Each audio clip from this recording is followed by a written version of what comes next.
कळसगादे चंदगड येथील शेतकऱ्यांना हत्तींच्या कळपामुळे मोठा त्रास होत असून वन विभाग त्यांना हुसकावण्यात अपयशी ठरलाय।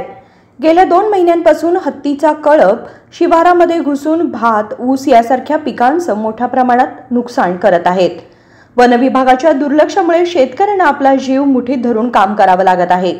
सिंधुदुर्ग हद्दीतून आलेल्या हत्तींच्या कळपाने चंदगड तालुक्यातील कळसगादे, उमगाव, श्रीपादवाडी परिसरामध्ये नुकसान करत शेतकऱ्यांच्या कष्टाचे फळ उद्ध्वस्त केले आहे। हत्तींच्या नियमित प्रवेशामुळे शेतकऱ्यांची चिंता वाढली असून वन विभागाला वारंवार कळवूनही त्यांच्याकडून योग्य प्रतिसाद मिळत नाही। शेतकऱ्यांना नुकसानीसाठी अर्ज करण्यास भाग पाडले जाते, परंतु त्यानंतर मिळणारी भरपाई अत्यल्प असून वर्षानुवर्षे थांबावे लागते। सध्या फटाके, टेप रेकॉर्डर आणि बुजगावणी लावूनही हत्ती, गवा आणि रानडुकरांचा बंदोबस्त होत नाही। या पार्श्वभूमीवर वन विभागाने शेतकऱ्यांच्या समस्येकडे लक्ष देऊन तातडीने कारवाई करावी अशी मागणी केली जात आहे।